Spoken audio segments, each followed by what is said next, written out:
Quite the power of introvert in a world that can't stop talking. मतलब दोस्तों, ज़्यादातर लोग ये सोचते हैं कि एक्सट्रोवर्ट लोग ही लाइफ में सक्सेसफुल हो पाते हैं, लेकिन लेखिका कहती है कि ऐसा नहीं है। इंट्रोवर्ट लोगों के पास ऐसी शक्ति होती है जिससे वे भी सक्सेस हासिल कर सकते हैं। उस शक्ति का नाम है क्वाइट, यानी अकेले में काम कर पाने की क्षमता। आगे के लेसन्स में आप जानेंगे कि इस पावर का कैसे सही इस्तेमाल किया जा सकता है। Lesson 1, power of introvert. मतलब दोस्तों, इंट्रोवर्ट लोगों के पास ऐसी एबिलिटी और पावर होती है जिनके दम पर वे भी लाइफ में सक्सेस हासिल कर सकते हैं। इंट्रोवर्ट लोग बहुत ही ज़्यादा सेंसिटिव होते हैं। वे अपने आसपास की छोटी से छोटी इन्फॉर्मेशन को भी अब्जॉर्ब कर लेते हैं और उसे बहुत ही गहराई से एनालाइज करते हैं। जैसे एक इंट्रोवर्ट एक पेंटिंग के आगे 10 मिनट तक खड़ा होकर उसकी तरह तरह की डिटेल्स ढूंढ सकता है, लेकिन एक एक्सट्रोवर्ट के लिए सोचना भी एक हॉरिफिक एक्सपीरियंस की तरह है। लेकिन बहुत ज़्यादा सोच विचार करने से इंट्रोवर्ट जल्दी डिसीजन नहीं ले पाते, लेकिन जब लेते हैं तो वह एक बेहतरीन फैसला साबित होता है। Lesson 2, small talk. दोस्तों, इसी तरह से इंट्रोवर्ट लोगों को स्मॉल टॉक पसंद नहीं आती।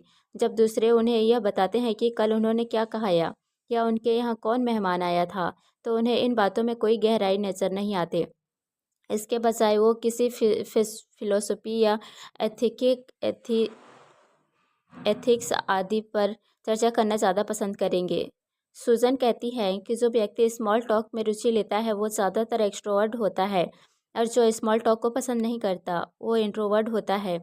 Lesson 3, introvert can good leader. लेखिका कहती हैं कि वेस्टर्न कल्चर में लोग सोचते हैं कि एक्सट्रोवर्ट ज़्यादा कॉन्फिडेंट और ज़्यादा कॉम्पिटेंट होते हैं, लेकिन यह ज़रूरी नहीं है कि एक कॉन्फिडेंस स्पीकर एक बहुत अच्छा लीडर भी बन जाए। लेकिन जब वो एक्सट्रोवर्ट दूसरों से बहुत घुल मिल कर बात करता है तो दूसरों को लगता है कि वो उनकी बहुत सहायता करेगा, इसलिए उसे लीडर मान लेते हैं।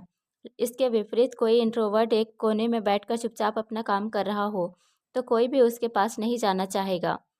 बहुत सारे लोग तो उसे बेडो या घमंडी भी मान सकते हैं, लेकिन हकीकत में हो सकता है कि वो बहुत ज़्यादा नॉलेज रखता हो, जिसके दम पर वो समाज की प्रॉब्लम को आइडेंटिफाई करके उनके लिए उचित पॉलिसी बना सकेगा। और वास्तव में अच्छा लीडर तो वही होता है जो अच्छी पॉलिसीज़ बनाए, न कि सिर्फ लोगों से घुल मिलकर झूठे वादे करें। लेसन 4,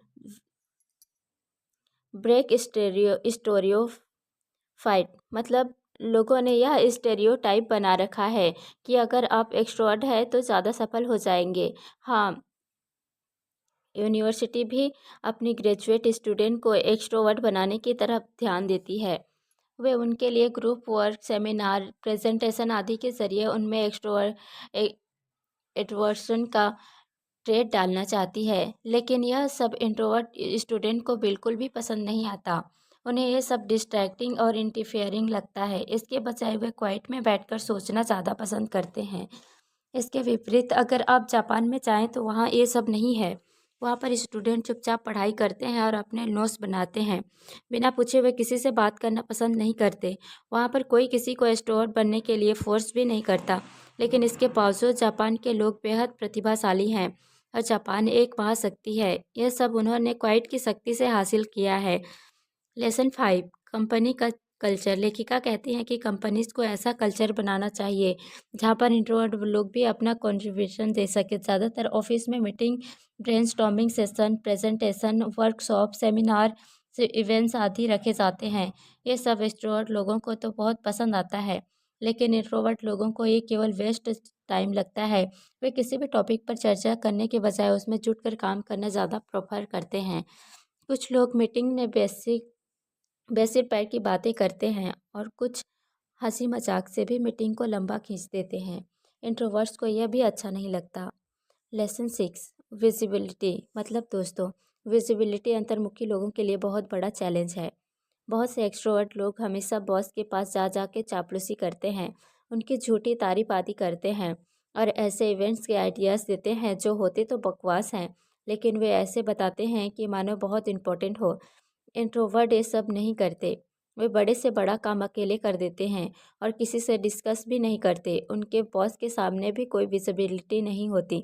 इसलिए कंपनी में बॉसेस को ध्यान रखना चाहिए कि विजिबिलिटी के बल पर ही लोगों की परफॉर्मेंस को कभी जज ना करें, बल्कि उचित फीडबैक आदि से ही डिसाइड करें कि कौन सच में परफॉर्मर है और कौन पर बोला। Lesson 7, introverts creator. मतलब दोस्तों, ऐसा नहीं है कि समाज में सारी बड़ी चीज़ें केवल एक्सट्रोवर्ट लोगों ने हासिल की है। ऐसे भी एग्जाम्पल मौजूद है जहाँ पर इंट्रोवर्ट लोगों ने दुनिया में अपने कीर्तिमान स्थापित किए हैं और समाज में अपना काफ़ी योगदान दे रखा है। जैसे विकिपीडिया एक बहुत ही बड़ी वेबसाइट है, लेकिन उसमें जितने भी आर्टिकल हैं वे किसी राइटर ने घर पर एकांत में बैठकर ही लिखे हैं। यानी इंट्रोवर्सन की वजह से ही वे आर्टिकल बन पाए हैं जिन्हें रोज़ाना मिलियंस लोग पढ़ते हैं।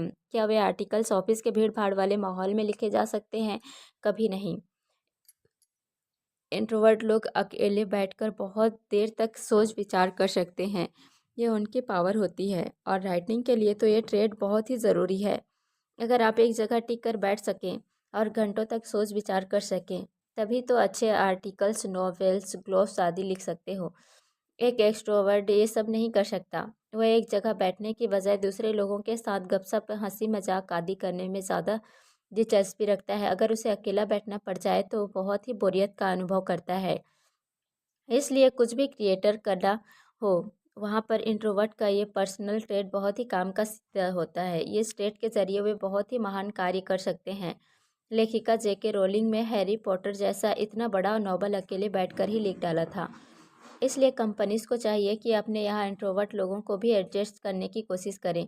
उन पर बेस सिर पर मीटिंग, सेमिनार, इवेंट्स आदि ना होते हैं। अगर वे इन कार्यों में इन्वॉल्व नहीं होते हैं तो उन्हें इसके लिए क्रिटिसाइज ना करें, बल्कि उनकी गहराई से सोच विचार करने और सोच समझने की शक्ति का इस्तेमाल करें।